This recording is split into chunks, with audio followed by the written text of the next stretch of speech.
금강반야바라밀경 법회의 유분 제1 법회의 인연.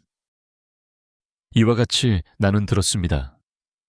어느 때 부처님께서 거룩한 비구 1250명과 함께 사위국 기수급 고도관에 계셨습니다. 그때 세종께서는 공양때가 되어 가사를 입고 바루를 들고 걸식하고자 사위대성에 들어가셨습니다. 성 안에서 차례로 걸식한 후 본래의 처소로 돌아와 공양을 드신 후 가사와 바루를 거두고 발을 씻으신 다음 자리를 펴고 앉으셨습니다. 선현기 청분 제2수보리가 법을 물음. 그때 대중 가운데 있던 수보리 장로가 자리에서 일어나 오른쪽 어깨를 드러내고 오른 무릎을 땅에 대며 합장하고 공손히 부처님께 여쭈었습니다. 경이롭습니다, 세존이시여. 열애께서는 보살들을 잘 보호해 주시며 보살들을 잘 격려해 주십니다. 세존이시여, 가장 높은 바른 깨달음을 얻고자 하는 선남자 선여인이 어떻게 살아야 하며 어떻게 그 마음을 다스려야 합니까? 부처님께서 말씀하셨습니다. 훌륭하고 훌륭하다, 수보리여. 그대의 말과 같이 열애는 보살들을 잘 보호해주며 보살들을 잘 격려해준다. 그대는 자세히 들어라. 그대에게 설하리라. 가장 높고 바른 깨달음을 얻고자 하는 선남자 선여인은 이와 같이 살아야 하며 이와 같이 그 마음을 다스려야 한다. 예, 세존이시여 라고 하며 수보리는 즐거이 듣고자 하였습니다. 대승정종분 제3 대승의 근본 뜻. 부처님께서 수보리에게 말씀하셨습니다. 모든 보살마하살은 다음과 같이 그 마음을 잘 다스려야 한다. 알에서 태어난 것이나 태에서 태어난 것이나 습기에서 태어난 것이나 변화하여 태어난 것이나 형상이 있는 것이나 생각이 없는 것이나 생각이 있는 것도 아니고 없는 것도 아닌 온갖 중생들을 내가 모두 열반에 들게 하리라. 이와 같이 헤아릴 수 없이 많은 중생을 열반에 들게 하였으나 실제로는 완전한 열반을 얻은 중생이 아무도 없다. 왜냐하면 수보리여, 보살에게 자아가 있다는 관념, 계아가 있다는 관념, 중생이 있다는 관념, 영혼이 있다는 관념이 있다면 보살이 아니기 때문이다. 묘행 무주분 제사 집착 없는 보시. 또한 수보리여, 보살은 어떤 대상에도 집착 없이 보시해야 한다. 말하자면 형색에 집착 없이 보시해야 하며 소리, 냄새, 맛, 감촉, 마음의 대상에도 집착 없이 보시해야 한다. 수보리여, 보살은 이와 같이 보시하되 어떤 대상에 대한 관념에도 집착하지 않아야 한다. 왜냐하면 보살이 대상에 대한 관념에 집착 없이 보시한다면 그 복덕은 헤아릴 수 없기 때문이다. 그대 생각은 어떠한가? 동쪽 허공을 헤아릴 수 있겠는가? 없습니다. 세존이시여. 수보리여, 남서북방 사이사이 아래 위허공을 헤아릴 수 있겠는가? 없습니다. 세존이시여. 수보리여, 보살이 대상에 대한 관념에 집착하지 않고 보시하는 복덕도 이와 같이 헤아릴 수 없다. 수보리여, 보살은 반드시 가르친 대로 살아야 한다. 열이실견분 제5 열애의 참모습. 수보리여, 그대 생각은 어떠한가? 신체적 특징을 가지고 열애라고 볼 수 있는가? 없습니다. 세존이시여. 신체적 특징을 가지고 열애라고 볼 수는 없습니다. 왜냐하면 열애께서 말씀하신 신체적 특징은 바로 신체적 특징이 아니기 때문입니다. 부처님께서 수보리에게 말씀하셨습니다. 신체적 특징들은 모두 헛된 것이니 신체적 특징이 신체적 특징 아님을 본다면 바로 열애를 보리라. 정신희유분 제6 깊은 마음. 수보리가 부처님께 여쭈었습니다. 세존이시여, 이와 같은 말씀을 듣고 진실한 믿음을 내는 중생들이 있겠습니까? 부처님께서 수보리에게 말씀하셨습니다. 그런 말 하지 말라. 열애가 열반에 든 500년 뒤에도 개를 지니고 복덕을 닦는 이는 이러한 말에 신심을 낼 수 있고 이것을 진실한 말로 여길 것이다.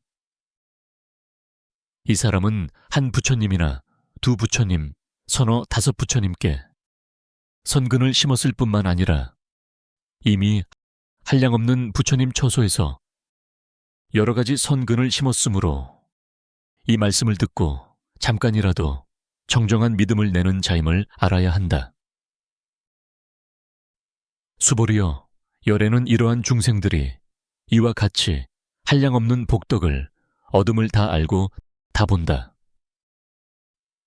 왜냐하면 이러한 중생들은 다시는 자아가 있다는 관념, 계아가 있다는 관념, 중생이 있다는 관념, 영혼이 있다는 관념이 없고 법이라는 관념이 없으며 법이 아니라는 관념도 없기 때문이다.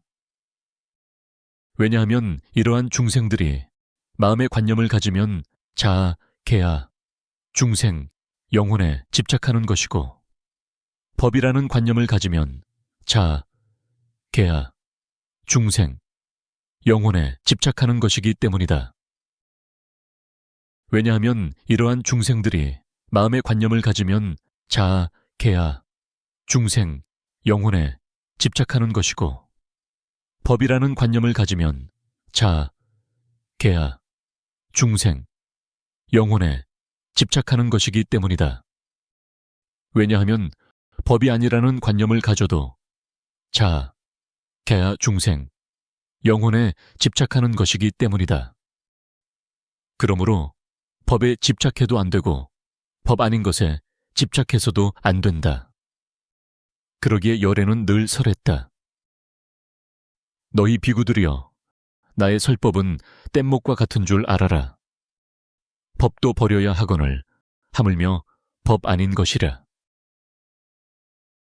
무등무설분 제7 깨침과 설법이 없음.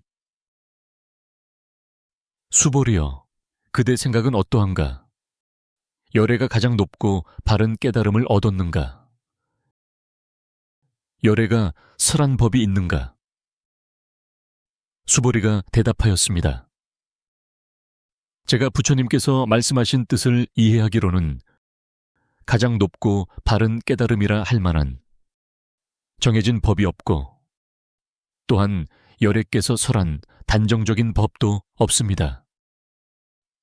왜냐하면 열애께서 설한 법은 모두 얻을 수도 없고 설할 수도 없으며 법도 아니고 법 아님도 아니기 때문입니다. 그것은 모든 성현들이 다 무위법 속에서 차이가 있는 까닭입니다.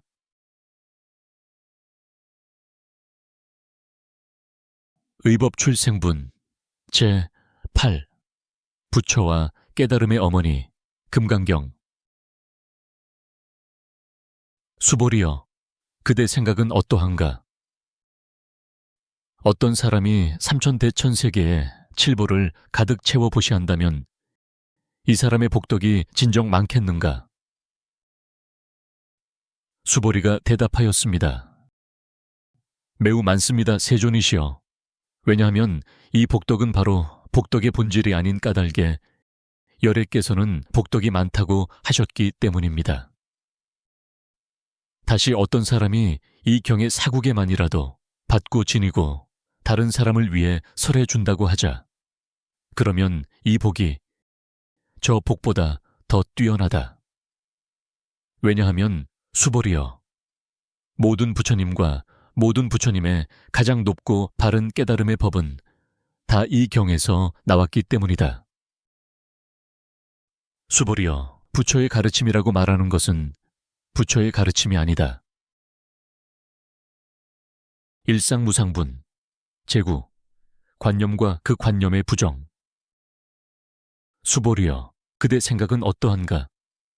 수다원이 나는 수다원과를 얻었다고 생각하겠는가? 수보리가 대답하였습니다. 아닙니다, 세존이시여. 왜냐하면 수다원은 성자의 흐름에 든 자라고 불리지만 들어간 곳이 없으며 형색, 소리, 냄새, 맛, 감촉, 마음의 대상에 들어가지 않는 것, 수다원이라 하기 때문입니다. 수보리여, 그대 생각은 어떠한가? 사다함이 나는 사다함과를 얻었다고 생각하겠는가? 수보리가 대답하였습니다. 아닙니다, 세존이시여. 왜냐하면 사다함은 한 번만 돌아올 자라고 불리지만 실로 돌아옴이 없는 것을 사다함이라 하기 때문입니다. 수보리여, 그대 생각은 어떠한가? 아나함이 나는 아나함과를 얻었다고 생각하겠는가? 수보리가 대답하였습니다. 아닙니다, 세존이시여. 왜냐하면 아나함은 되돌아오지 않는 자라고 불리지만 실로 되돌아오지 않음이 없는 것을 아나함이라 하기 때문입니다. 수보리여, 그대 생각은 어떠한가?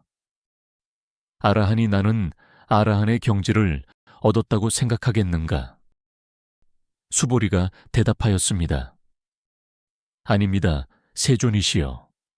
왜냐하면 실제 아라한이라 할 만한 법이 없기 때문입니다. 세존이시여, 아라한이 나는 아라한의 경지를 얻었다고 생각한다면 자아, 계아, 중생, 영혼에 집착하는 것입니다.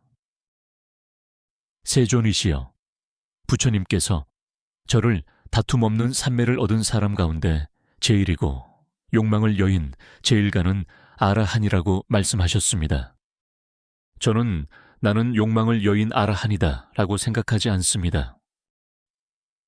세존이시여, 제가 나는 아라한의 경지를 얻었다고 생각한다면 세존께서는 수보리는 적정행을 즐기는 사람이다.